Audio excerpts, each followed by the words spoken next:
Hi friends, welcome to Topper Study. जैसा कि आप लोग को मालूम है कि उड़ान पब्लिकेशन का जेपीएससी के लिए मॉडल प्रैक्टिस सेट का सीरीज चल रहा है। इस वीडियो में हम कराएंगे पेपर 1 का मॉडल प्रैक्टिस सेट नंबर 7। इसके पहले हम प्रैक्टिस सेट नंबर 1 से लेकर 6 तक अपलोड कर चुके हैं, पेपर 1 और पेपर 2 का। इन पेपर 1 और पेपर 2 का दोनों का प्लेलिस्ट में लगा हुआ है। प्रैक्टिस सेट नंबर 1 से लेकर 6 तक अपलोड है। चलिए देखते हैं। इस चैनल पर पहली बार विजिट करें, सब्सक्राइब जरूर कर लीजिएगा और अच्छा लगे तो लाइक कर दिया करिए। शेयर जरूर 2 लोगों को करिए अपनी तरफ से, ताकि इसका रीच बढ़े। चलिए ठीक है, देखते हैं। पहले प्रश्न से देखते हैं। अच्छा प्रश्न इसमें लिया गया है, प्रीवियस ईयर का क्वेश्चन भी इसमें इंक्लूड है। चलिए देखते हैं। निम्नलिखित में से कौन सी सिंधु घाटी लिपि की एक विशिष्ट विशेषता थी? इसका आंसर क्या होगा? बी। लोगोग्राफी जो है ये क्या है? सिंधु घाटी लिपि की एक विशिष्ट विशेषता थी। वैदिक काल में सामाजिक वर्गों का उद्भव किस अवधारणा से परिलक्षित होता है? तो इसका देखते हैं क्या पूछा गया है। तो इसका आंसर कभी वर्ण व्यवस्था समाज को ब्राह्मण, क्षत्रिय, वैश्य तथा शूद्र में विभाजित करती है। बौद्ध कला और वास्तुकला में मौर्य साम्राज्य के योगदान में शामिल कौन कौन सा है? देखते हैं। पहला है जीवित चट्टान में उकेरे गए विस्तृत गुफा मंदिर, ठीक है। बुद्ध के जीवन को दर्शाने वाली प्रतीकात्मक राहत वाली स्तूप, ये भी है। तीसरा, शिक्षा और अभ्यास के केंद्र के रूप में भव्य मठ, ये भी है। तो इसका आंसर ठीक उपरोक्त सभी। कुषाणों ने विभिन्न संस्कृतियों से तत्वों को अपनाया और मिश्रित किया, जिनमें शामिल है। तो इसका आंसर क्या होगा? सी। भारतीय, यूनानी और ईरानी तत्वों का मिश्रण। इस अवधि के दौरान महाजनपदों और बाहरी सभ्यताओं के बीच व्यापार के कारण संभवतः क्या ऐसे थे? तो फारसी प्रशासनिक प्रथाओं और सिक्कों की शुरुआत से। 1008 ईस्वी में वहिंद के युद्ध में किस भारतीय राजा में महमूद गजनवी का सामना किया था? तो कौन सा राजा था? तो इसका आंसर भी जयपाल ने महमूद गजनवी का सामना किया था। 14वीं शताब्दी के अंत में किस मंगोल नेता ने भारत पर आक्रमण किया और दिल्ली को लूट लिया? तो इसका आंसर होगा सी, तैमूर। नेक्स्ट, सामाजिक समानता और भगवान राम के प्रति समर्पण की शिक्षाओं के लिए जाने जाने वाले किस भक्ति संत को उत्तर भारत में भक्ति आंदोलन में एक प्रमुख व्यक्ति माना जाता है? इसका आंसर भी तुलसीदास को। वह कौन सी वास्तुशिल्प विशेषता है जो बीजापुर में गोल गुंबज को अलग करती है? तो इसका आंसर होगा सी, अष्टकोणीय आकार है। उसका आंसर सी हो जाएगा। 1670 में छत्रपति शिवाजी महाराज ने किस प्रसिद्ध किले पर कब्जा कर लिया, जिससे जो है मराठा साम्राज्य का महत्वपूर्ण विस्तार हुआ? आंसर होगा बी, सिंहगढ़ के किले पर इन्होंने कब्जा कर लिया था। किस यूरोपीय शक्ति ने भारत में पहला अस्थायी कारखाना स्थापित किया, जिसे क्या कहते हैं? फोर्ट सेंट जॉर्ज के नाम से जानते हैं। इंपॉर्टेंट है। इसका आंसर क्या होगा? बी, अंग्रेजों ने किया था। निम्न में से किस प्रांत के विलय नीति के तहत डलहौजी द्वारा अंग्रेजी साम्राज्य में विलय किया गया था? तो इसका आंसर क्या होगा? ए, सतारा को किया गया था। अच्छा प्रश्न है। अस्थायी बंदोबस्त का ग्रामीण समाज में जमींदारों की भूमिका पर क्या प्रभाव पड़ा है? इसका आंसर हो जाएगा सी। सी में क्या है? जमींदारों द्वारा किसानों पर अत्याचार बढ़ने लगा। स्वदेशी आंदोलन का मुख्य उद्देश्य क्या था? इसका आंसर होगा डी, ब्रिटिश निर्मित वस्तुओं का बहिष्कार करना मुख्य उद्देश्य था। और स्वदेशी आंदोलन से भंग विभाजन से ये सबसे प्रश्न आता है, सूरत विभाजन से सबसे ध्यान रखिएगा आप लोग बोले थे इंपॉर्टेंट टॉपिक बता देंगे कि इतने दिन में आप लोगों को क्या क्या पढ़ना चाहिए। चलिए नेक्स्ट देखते हैं। 1931 में महात्मा गांधी द्वारा भाग लिए गए गोलमेज सम्मेलन का परिणाम क्या था? तो इसका आंसर क्या होगा? डी। डी में भारत के लिए डोमिनियन स्थिति, यही था इनका। हिमालय पर्वत श्रृंखला का परिणाम है, तो इसका आंसर क्या होगा? ए, भारतीय और यूरेशियन प्लेटों का अभिसरण और उत्थान। महाद्वीपीय बहाव के पीछे प्रेरक शक्ति की व्याख्या के अभाव के कारण वेगनर के सिद्धांत को आलोचना का सामना करना पड़ा था, और बाद की किस वैज्ञानिक खोज ने एक प्रशंसनीय तंत्र के लिए आधार प्रदान किया? इसका आंसर क्या होगा? ए, समुद्र तल के फैलाव और अपसारी प्लेट सीमाओं की खोज। ये सब जियोग्राफी का प्रश्न है। नेक्स्ट देखते हैं। पश्चिमी घाट और पूर्वी घाट भारत में किस पर्वत श्रृंखला पर मिलते हैं? इसका आंसर भी नीलगिरी पहाड़ियाँ। देखिए कल ही करा दिए थे, लेकिन आवाज उसमें नहीं आया था उस वीडियो में, इसे दोबारा इसको कराना पड़ रहा है। ब्रह्मपुत्र नदी की निम्न नदियों में से कौन सी एक सहायक नदी नहीं है? जो सहायक नदी नहीं है वही बताना है। आंसर होगा सी, टोंस जो है सहायक नदी नहीं है। कौमेंग, सुबनसिरी और लोहित ये सब सहायक नदी है। अब ये पूछे टोंस किसकी सहायक नदी है? तो यमुना नदी की सहायक नदी है। ध्यान रख सकते हैं आप लोग। आंसर इसका होगा सी। नेक्स्ट, डेक्कन ट्रैप एक बड़ा आग्नेय प्रांत ने किस प्रमुख भारतीय नदी के मार्ग को महत्वपूर्ण रूप से प्रभावित किया? तो कृष्णा नदी हो जाएगा आंसर बी। अच्छा प्रश्न था। नेक्स्ट देखते हैं। अद्वितीय सुंदरबन मैंग्रोव पारिस्थितिकीय तंत्र किस प्रमुख भारतीय नदी प्रणाली के डेल्टा में पनपता है? ये सब इन्वायरमेंट में आ जाएगा, तो आंसर क्या होगा? ये गंगा ब्रह्मपुत्र के किस में डेल्टा में पनपता है। अच्छा प्रश्न था ये। नेक्स्ट, भारत के संदर्भ में भूमि कब्जा की घटना अक्सर संदर्भित होती है, तो आंसर क्या होगा? बी। कृषि उत्पादन के लिए विदेशी निगमों द्वारा बड़े पैमाने पर भूमि की खरीद, तो इसी के द्वारा होती है भूमि कब्जा। भारत में नवीकरणीय ऊर्जा के विकास के सामने निम्नलिखित चुनौतियां कौन कौन सी हैं बताइए, तो देखते हैं। इसमें है ग्रिड एकीकरण मुद्दे और अपर्याप्त पारेषण बुनियादी ढांचा, यही है। तो क्या है? भारत में नवीकरणीय ऊर्जा के विकास के सामने यही सब चुनौतियां आएंगी। सी इसका आंसर हो जाएगा। कौन सा कथन 2011 की जनगणना के अनुसार भारत में धार्मिक अल्पसंख्यकों की अस्थानिक पैटर्न का सटीक वर्णन करता है? इसका आंसर होगा डी। ऐतिहासिक प्रवासन के आधार पर राज्यों के भीतर भौगोलिक रूप से अलग अलग हिस्सों में क्लस्टर किया गया। देखिए ये सब प्रश्न जो है ना प्रैक्टिस करने के लिए बनाया गया है। इसमें कुछ ही प्रश्न जो होगा जो परीक्षा में आने योग्य होगा, तो ये नहीं सोचना कि कैसा प्रश्न पूछ दिया गया। ये सब आप लोग के लिए प्रैक्टिस के लिए बनाया जाता है। चलिए देखते हैं। 2011 की जनगणना से पता चलता है कि कई मध्य और पूर्वी भारतीय राज्यों में अनुसूचित जनजाति, जिसे एसटी कहते हैं, की जनसंख्या वृद्धि में गिरावट आई है। इस प्रवृत्ति के लिए सबसे संभावित स्पष्टीकरण क्या है? इसका आंसर क्या होगा? डी। संसाधन निष्कर्षण परियोजनाओं के कारण बढ़ता भूमि अधिग्रहण और विस्थापन सबसे क्या है? सटीक या संभावित स्पष्टीकरण है। निम्न कथनों पर विचार कीजिए। देखते हैं क्या पूछा गया कि सही विकल्प चुनिए। सही चुनना है इसमें।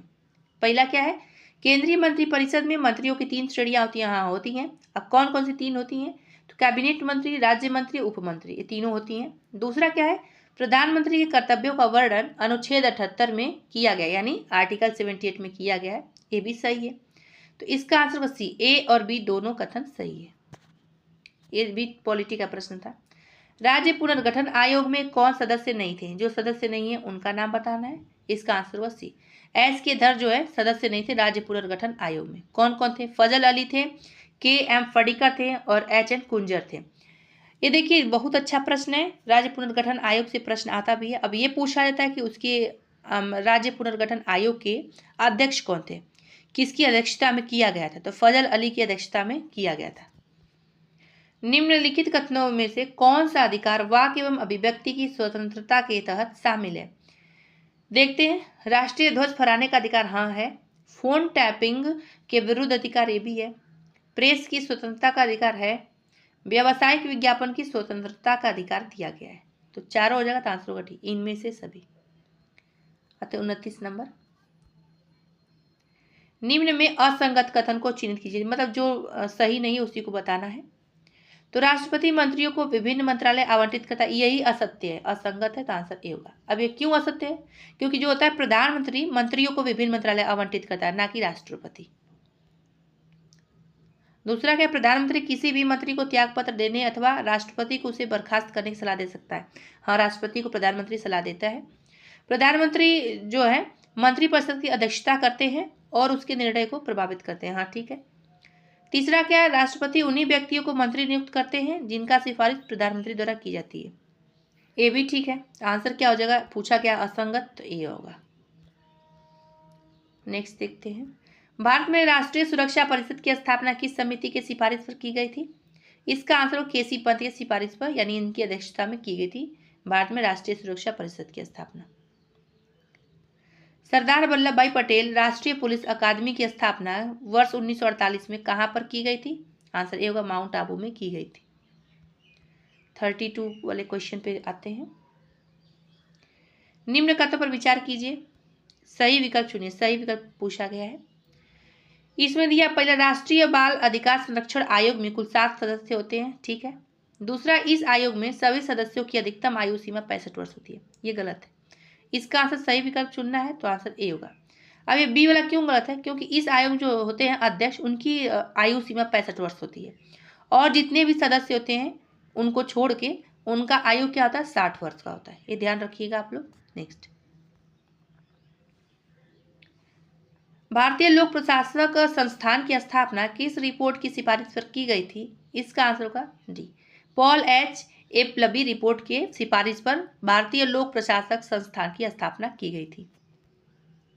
भारत के कितने राज्यों के क्षेत्र 5वीं अनुसूची क्षेत्र में आते हैं? इसका आंसर होगा डी, 10।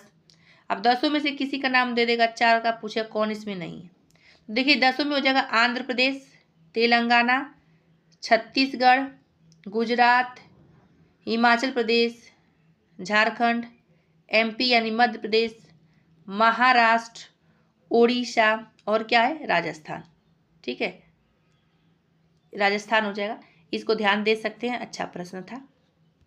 तो 10 हो जाएगा। नेक्स्ट, भारत में स्थानीय स्वशासन का पिता किसे कहा जाता है? तो इसका आंसर होगा सी, लॉर्ड रिपन को जो है भारत में स्थानीय स्वशासन का पिता कहा जाता है। राष्ट्रीय मानवाधिकार आयोग के वर्तमान अध्यक्ष को ने एक करेंट अफेयर में इतनी बार बताए हुए हैं, 3 बुक करेंट का कराया झारखंड का, आप लोग देख सकते हैं। देखिए झारखंड करेंट अफेयर भी मार्केट में आ चुका है, लेकिन मेरे पास समय ही नहीं बच रहा है 3 बुक कराते कराते कि हम और बुक लेके आए, नहीं तो हम लेके आते जरूर। नेक्स्ट देखिए, पहली पीढ़ी की मानवाधिकार को निम्न में से क्या कहा जाता है? इसका आंसर होगा नीला अधिकार कहते हैं। पहले वाले प्रैक्टिस सेट में कराए हैं, इसके पहले जो कराए हैं। तो पहली पीढ़ी के मानवाधिकार को नीला अधिकार, दूसरी पीढ़ी को क्या कहते हैं? तो ये कहते हैं लाल अधिकार, तीसरी पीढ़ी के मानवाधिकार को कहते हैं हरा अधिकार। नेक्स्ट देखिए, केंद्रीय बजट 2023-24 के अनुसार कौन सा राज्य देश का सबसे बड़ा उपभोक्ता एवं श्रम बाजार है? 23-24 के अनुसार बताना है। आंसर सी होगा उत्तर प्रदेश। केंद्रीय आर्थिक समीक्षा 2022-23 के अनुसार देश में प्रति व्यक्ति दुग्ध उपलब्धता के शीर्ष स्थान कौन सा राज्य है? इसमें इसका आंसर दिया है पंजाब, लेकिन हम कहेंगे वर्तमान डेटा के हिसाब से देखिएगा। एक बार देखेंगे तो डेटा भी लेके आएंगे अगर मार्केट में आया होगा तो, लेकिन हमको डाउट रहता है, इसको बहुत सर्च करना पड़ता है। भारत का पहला म्यूनिसिपल बॉन्ड इंडेक्स किसके द्वारा लॉन्च किया गया है? आंसर होगा निफ्टी द्वारा, ए आंसर हो जाएगा। इसका एग्जैक्ट डेटा वर्तमान के हिसाब से जिसको मालूम हो कमेंट में कमेंट कर सकते हैं आप लोग, उसके बाद सर्च किया जाएगा मेरे द्वारा, फिर बताया जाएगा। भारतीय अर्थव्यवस्था वर्णित की जा सकती है, तो इसका आंसर क्या होगा? बी, एक विकासशील अर्थव्यवस्था में वर्णित की जा सकती है। सही है, विकासशील अर्थव्यवस्था है ही। अच्छा प्रश्न है।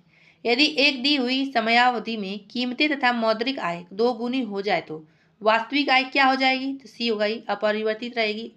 ये सब अर्थव्यवस्था का प्रश्न आ रहा है। समावेशी समृद्धि के लिए आवश्यक है क्या चीज? तो देखते हैं। अधोसंरचनात्मक सुविधाओं का विकास, हाँ है। दूसरा है कृषि का पुनरुद्धार करना, ठीक है। शिक्षा एवं स्वास्थ्य जैसे सामाजिक सेवाओं की अधिकाधिक उपलब्धता, ये भी ठीक है। तो आंसर क्या होगा? डी, उपयुक्त तो सभी आवश्यक होते हैं समावेशी समृद्धि के लिए। अब आते हैं नेक्स्ट, न्यूनतम समर्थन मूल्य यानी एमएसपी के संदर्भ में गन्ने की उचित एवं लाभप्रद कीमत यानी एफआरपी जिसे कहते हैं को निम्नलिखित में से कौन अनुमोदित करता है या करती है? इसका आंसर ये होगा, आर्थिक मामले के मंत्रिमंडलीय समिति जो है अनुमोदित करते हैं। नेक्स्ट 45 नंबर चलते हैं। राष्ट्रीय सामाजिक सहायता कार्यक्रम में गरीबी रेखा से नीचे के लिए निम्न में से कौन सा कार्यक्रम सम्मिलित नहीं है? जो सम्मिलित नहीं है बताना है। तो इसका आंसर को सी, महिला किसान सशक्तिकरण परियोजना सम्मिलित नहीं है। राष्ट्रीय परिवार लाभ कार्यक्रम, अन्नपूर्णा, ये दोनों सम्मिलित था। तो इसमें जो सम्मिलित है वो बताना, तो आंसर होगा सी। आते हैं 46 नंबर के क्वेश्चन पर। कौन सा नवीकरणीय ऊर्जा स्रोत बिजली उत्पन्न करने के लिए ज्वार की गति पर निर्भर करता है? इसका आंसर को सी, ज्वारीय ऊर्जा। अब आते हैं 47 के नंबर के क्वेश्चन पर। सुपर कंडक्टिविटी की घटना जहां सामग्री कुछ तापमान पर सभी विद्युत प्रतिरोध खो देती है, निम्नलिखित में से किसमें व्यवहारिक अनुप्रयोग है? तो इसका आंसर क्या होगा? बी होगा, हाई स्पीड ट्रेनों का विकास करना, ये है। 48 नंबर चलते हैं। निम्नलिखित में से कौन सा तत्व जब थोड़ी मात्रा में उपयोग किया जाता है तो स्टील को महत्वपूर्ण रूप से कठोर कर सकता है, लेकिन क्लोरोफिल का एक महत्वपूर्ण घटक भी है? तो इसका आंसर क्या होगा? बी, बोरान है। बी हो जाएगा आंसर इसका। 49 नंबर, निम्नलिखित में से कौन सा डाउन सिंड्रोम का कारण है? तो इसका आंसर होगा बी, गुणसूत्र 21 की ट्राइसोमी जो है डाउन सिंड्रोम का कारण होती है। ज्वालामुखी विस्फोट के दौरान राख के बादल किस वायुमंडलीय घटना के साथ अपनी बातचीत के कारण हवाई यात्रा को बाधित कर सकते हैं? इसका आंसर बी, तापमान व्युत्क्रमण के। निम्नलिखित में से कौन सा तत्व युग्म प्रतिक्रियाशीलता में सबसे अधिक अंतर प्रदर्शित करता है? इसका आंसर होगा ए, सोडियम और क्लोरीन करता है। दक्कन पठार में कई कृषि जलवायु क्षेत्र शामिल हैं। दक्कन पठार के किस क्षेत्र में सबसे कम वार्षिक वर्षा होती है जिससे यह सूखे की चपेट में आ जाता है? तो इसका आंसर क्या होगा? डी होगा। दक्कन का पठार गर्म अर्ध शुष्क क्षेत्र में होती है। भारत के रामसर स्थलों में सर्वाधिक ऐसे स्थल किस राज्य में हैं? तो इसका आंसर क्या हो जाएगा? ए होगा, तमिलनाडु में है। कौन सा नाइट्रोजन स्थिरीकरण जीवाणु विशेष रूप से गन्ने और चावल जैसे गैर फलियां वाले पौधों के साथ सजीवी संबंध बनाता है? इसका आंसर डी होगा। एजोस्पिरिलम जो है ये गैर फलियां वाले पौधे के साथ सजीवी संबंध बनाता है। आते हैं 55 नंबर क्वेश्चन पे। सूखा प्रतिरोधी फसल किस्मों का विकास मुख्य रूप से इस पर निर्भर करता है। आंसर क्या होगा? ए, जल अवशोषण और वाष्पोत्सर्जन से जुड़े जीन को संशोधित करना इस पर निर्भर करता है। डीआरडीओ द्वारा विकसित प्रोजेक्ट नेत्र प्रौद्योगिकी के किस क्षेत्र में एक महत्वपूर्ण प्रगति है? इसका आंसर हो जाएगा बी, युद्ध क्षेत्र निगरानी प्रणाली के। भारत का आधार दुनिया की सबसे बड़ी बायोमेट्रिक आईडी प्रणाली सुरक्षित डेटा भंडारण और ट्रांसमिशन के लिए क्रिप्टोग्राफी पर बहुत अधिक निर्भर करती है। कौन सा विशिष्ट क्रिप्टोग्राफी एल्गोरिदम आधार की सुरक्षा ढांचे का मूल है? तो इसका आंसर होगा एलिप्टिक कर्व क्रिप्टोग्राफी यानी ECC। ये इसका क्या है? आधार के सुरक्षा ढांचे का मूल है। कौन सी उभरती हुई क्वांटम कंप्यूटिंग तकनीकी RSA जैसे व्यापक रूप से उपयोग किए जाने वाले सार्वजनिक कुंजी क्रिप्टोग्राफी प्रोटोकॉल की सुरक्षा के लिए सबसे महत्वपूर्ण खतरा पैदा करती है? आंसर इसका क्या होगा? ए होगा, शोर का एल्गोरिदम।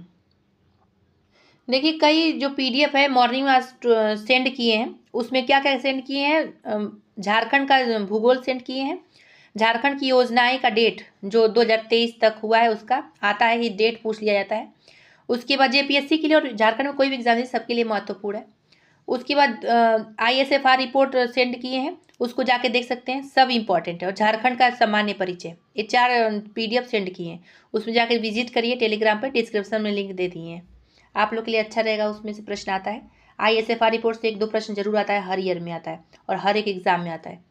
ग्रेस हॉपर द्वारा कौन सी प्रोग्रामिंग भाषा विकसित की गई और यह अपने अंग्रेजी जैसे सिंटैक्स के लिए जानी गई? तो इसका आंसर कोबोल, बी आंसर उसका हो जाएगा।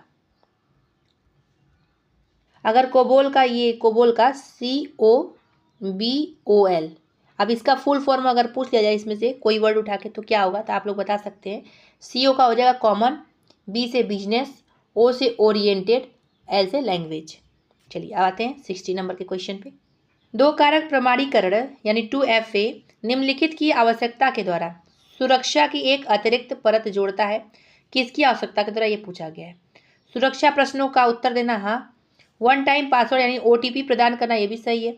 उंगलियों के निशान या आंखों की पुतलियों को स्कैन करना, ये भी सही है। तो इसका आंसर होगा डी, उपरोक्त सभी सही है।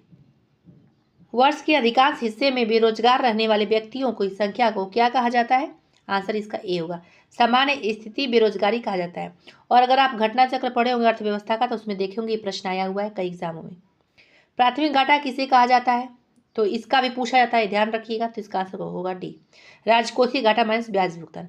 अब किया जाता है कि कैसे होता है? तो प्राथमिक घाटा बराबर राजकोषीय घाटा माइनस ब्याज भुगतान। ये आया हुआ है परीक्षा में, प्रश्न ऐसे ही पूरा दे दिया था, पूछा था। 15वें वित्त आयोग के अध्यक्ष निम्न में से कौन है? तो इसका आंसर होगा ए, NK सिंह 15वें वित्त आयोग के अध्यक्ष हैं। कब से कब तक रहेंगे? 2021 से बने 2026 तक रहेंगे। ठीक, ध्यान रख सकते हैं इसको आप लोग, NK सिंह। GST का संबंध निम्नलिखित में से किस संविधान संशोधन से है? महत्वपूर्ण। इसका आंसर भी 101वें संविधान संशोधन से GST का संबंध है। मुद्रास्फीति से निम्न में से किस वर्ग को लाभ होता है? आंसर क्या होगा इसका? ऋणी व्यक्ति को लाभ होता है जो ऋण लिया हो। नेक्स्ट, भारत का पहला सौर शहर निम्न में से कौन सा है? तो इसका आंसर क्या हो जाएगा? छाछठ का, सबको मालूम है सांची है, ए आंसर हो जाएगा। करेंट का प्रश्न था ये, बहुत अच्छा। अर्थशास्त्र के क्षेत्र में नोबेल पुरस्कार 2023 निम्न में से किसे मिला? महत्वपूर्ण प्रश्न है, ध्यान रखिएगा। तो इसका आंसर क्लॉडिया गोल्डिन को मिला है। अदृश्य बेरोजगारी सदैव होता है कैसा? तो आंसर होगा सी, अनैच्छिक होता है अदृश्य बेरोजगारी सदैव। निम्नलिखित उपायों में से कौन गरीबी का निवारण नहीं कर सकता है? तो जनसंख्या नियंत्रण नहीं कर सकता, कॉमन सेंस का प्रश्न है। निम्नलिखित में से किसने एक दिवसीय अंतर्राष्ट्रीय मैचों में एक भी दोहरा शतक नहीं बनाया? तो महेंद्र सिंह धोनी ने नहीं बनाया। ओल्ड प्रश्न। निम्न में से किस खिलाड़ी को वर्ष 2023 के बैलन डी ओर अवार्ड से सम्मानित किया गया? बहुत चर्चा में था ये। तो आंसर होगा लियोनेल मेसी को किया गया था। इस सम्मान बहुत चर्चा में था और करंट में भी इतना पूछा गया था कई एग्जाम जब हुआ था। तो हाल ही में भारत के किस बैंक के द्वारा वित्तीय समावेशन की प्रगति की निगरानी के लिए अंतर्दृष्टि डैशबोर्ड लॉन्च किया गया? इसका आंसर क्या होगा? सी होगा, भारतीय रिजर्व बैंक। 73 देखते हैं। तुर्की से भारत जा रहे मालवाहक यानी गैलेक्सी लीडर को यमन के हुती विद्रोहियों ने कहां से हाईजैक किया? आंसर इसका हो जाएगा बी, लाल सागर से हाईजैक किया। हाल ही में किस राज्य के द्वारा प्रोजेक्ट डॉल्फिन की शुरुआत की गई? तो आंसर होगा सी, तमिलनाडु। निम्नलिखित में से कौन सा असत्य नहीं है, मतलब जो गलत नहीं है यानी सत्य जो है वो बताना है। ठीक है, देखते हैं। उत्तर प्रदेश के बुंदेलखंड में हमीरपुर जिले में भारत का पहला जल विश्वविद्यालय खोला जाएगा। ठीक है। गुजरात स्थित अदानी ग्रुप का मुंद्रा बंदरगाह अब तक की सबसे अधिक मात्रा में माल ढुलाई करने वाला भारत का पहला बंदरगाह बन गया है। ये भी सही है। तो इसका आंसर क्या होगा? इसका आंसर 75 का सी हो जाएगा। एक और बी दोनों असत्य नहीं है, यानी दोनों सही है। इसमें असत्य नहीं, कुछ लोगों को समझ में नहीं आता है, कहते में हम समझ में नहीं आया क्या बताइए। तो देखिए असत्य नहीं पूछा गया ना, ऐसे भी एग्जाम है तो कंफ्यूज नहीं होना है। इसमें यही पूछा गया कि कौन सा सत्य है, डायरेक्ट नहीं पूछा है, उल्टा करके पूछ दिया है। तो यही होगा, ए और बी दोनों ही सत्य है, दोनों असत्य नहीं है। ठीक, चलिए नेक्स्ट देखते हैं 76 का। अभी भी नहीं समझ में आया होगा तो कमेंट में फिर पूछ सकते हैं। गोल्डन ग्लोबल पुरस्कार विजेता गीत जो है नाटू नाटू के रचनाकार कौन है? तो इसका आंसर क्या होगा? ए, एम कीरावनी है। और ये देखिए कितनी बार पूछा जा चुका है, करंट का प्रश्न था और जितना एग्जाम हुआ है हाल ही में सब में किसी न किसी एग्जाम में आया हुआ है, महत्वपूर्ण है, आप देख सकते हैं इसको। चलिए नेक्स्ट देखते हैं। निम्नलिखित में से कौन सा देश हाल ही में गठित I2U2 ग्रुपिंग का सदस्य है? सबको मालूम है, इसका आंसर हो जाएगा डी, इनमें सभी। भारत होगा, इजराइल, संयुक्त अरब अमीरात और एक और देश है जिसका नाम है संयुक्त राज्य अमेरिका। ये चारों देश का नाम याद रख सकते हैं। नेक्स्ट, भारत के रुद्राक्ष बाला साहेब पाटिल ने काहिरा में ISSF यानी ISSF वर्ल्ड चैंपियनशिप में पुरुषों की 10 मीटर एयर राइफल में कौन सा पदक जीता? तो इसका आंसर होगा ए, स्वर्ण पदक इन्होंने जीता। 10 कैप्टिव नस्ल एशियाई विशालकाय कछुए जिसका नाम है मनोरिया एमिस, मुख्य भूमि एशिया में सबसे बड़ी कछुए प्रजातियों में से एक है। हाल ही में भारत के किस राष्ट्रीय उद्यान में छोड़े गए थे ये? तो इसका आंसर होगा ए, नातांगकी राष्ट्रीय उद्यान, नागालैंड में जो है इसी में छोड़े गए थे। नासा के मून टू मार्स प्रोग्राम के प्रमुख के रूप में किन्हें नियुक्त किया गया है? तो इसका आंसर होगा ए, अमित क्षत्रिय को नियुक्त किया गया है। भारत और किस देश के बीच सूर्य किरण और सैन्य अभ्यास का 17वां आयोजन पिथौरागढ़ उत्तराखंड में आयोजित किया गया? इसका आंसर होगा बी, नेपाल का। तो भारत और नेपाल के बीच जो है सूर्य किरण सैन्य अभ्यास का 17वां आयोजन पिथौरागढ़ उत्तराखंड में आयोजित किया गया। हाल ही में किस देश ने पुनः अरुणाचल प्रदेश को भारत का अभिन्न अंग घोषित किया है? तो इसका आंसर होगा USA। नेक्स्ट देखिए, निम्नलिखित में से कौन सा जोड़ा सुमेलित है? अब इसमें दिया D, Venus Rosewater Dish जो कि विंबलडन ट्रॉफी जो पुरुष से संबंधित है। अब इसका जब डिटेल हम लोग पढ़ें तो इसमें दिया है कि विंबलडन ट्रॉफी जो है वीनस रोज वाटर डिश महिला से संबंधित है, पुरुष और महिला संबंधित ये खेल है। तो इसका आंसर डी होगा। वैसे सही जोड़ा सुमेलित करना है, तो ये आंसर में डाउट है हमको, क्वेश्चन में क्वेश्चन ही गलत पूछा गया है। चलिए नेक्स्ट देखते हैं, और वैसे भी ऐसा प्रश्न आता भी नहीं है। रसायन विज्ञान के क्षेत्र में क्वांटम डॉट्स की खोज के लिए निम्नलिखित में से किन्हें नोबेल पुरस्कार 2023 का विजेता घोषित किया गया है? इसका आंसर क्या होगा? डी, उपरोक्त सभी। किसको किसको? मोंगी जी वोम्बेंडी को, लुइस ई ब्रूस को, अलेक्सी आई एकीमोव को। ये तीनों लोग का नाम याद रख सकते हैं। रसायन विज्ञान के क्षेत्र में क्वांटम डॉट्स की खोज के लिए 2023 का नोबेल पुरस्कार इनको दिया गया, तीनों लोग को। इन लोग को ट्रिक से याद करेंगे तब याद होगा आप लोग को। नेक्स्ट, निम्नलिखित में से कौन सा कथन सही नहीं है? जो सही नहीं वो बताना है। देखते हैं। पहला, फ्रांस के सर्वोच्च नागरिक पुरस्कार सेवेलियर डी ला लीजन डी ऑनर टाटा समूह के अध्यक्ष एन चंद्रशेखर को प्रदान किया गया। ठीक है, ये सही है। दूसरा इसमें दिया है रतन टाटा को ऑस्ट्रेलिया के सर्वोच्च नागरिक सम्मान ऑर्डर ऑफ ऑस्ट्रेलिया से सम्मानित किया गया। ठीक है। तीसरा है भारतीय मूल के नोबेल पुरस्कार विजेता प्रोफेसर वेकी रामकृष्णा को यूके के ऑर्डर ऑफ मेरिट से सम्मानित किया गया। ये भी अच्छा है, सही है। चौथा क्या कि नरेंद्र मोदी जी को लंदन के इंडिया यूके अचीवर्स और ऑनर्स द्वारा लाइफ टाइम अचीवमेंट सम्मान से सम्मानित किया गया। यही जो है सही नहीं है, क्योंकि मनमोहन सिंह को लंदन के इंडिया यूके अचीवर्स और ऑनर्स द्वारा लाइफ टाइम अचीवमेंट सम्मान से सम्मानित किया गया। किसको? मनमोहन सिंह को, ना कि नरेंद्र मोदी जी को। चलिए, अंतर्राष्ट्रीय सुनामी सूचना केंद्र कहाँ स्थित है? इसका आंसर होगा डी, होनोलुलु में स्थित है। निम्नलिखित में से कौन बेमेल है? पहला क्या है? मैन बुकर पुरस्कार का स्थापना कब हुआ? 1969 में, ठीक है।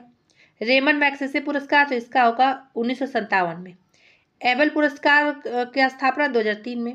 प्रिट्जर पुरस्कार का स्थापना इसमें दिया 1970, यही गलत है।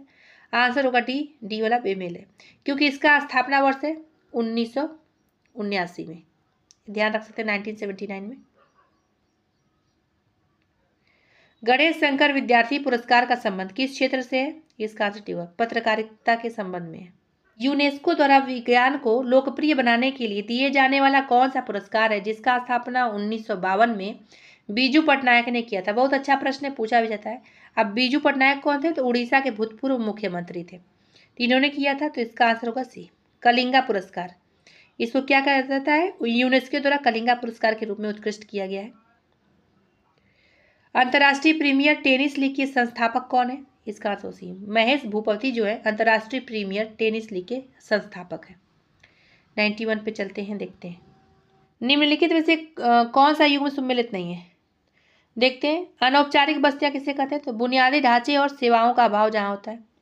यहूदी बस्तियां, तो नस्ल, धर्म और जाति के आधार पर निर्माण अलग अलग पड़ोसी बस्ती को या पड़ोस बस्ती का होता है, यहूदी बस्ती कहलाती हैं। सैटेलाइट टाउन कौन होता है? तो बड़े शहरों के केंद्र नजदीक स्थित शहर को सैटेलाइट टाउन कहते हैं।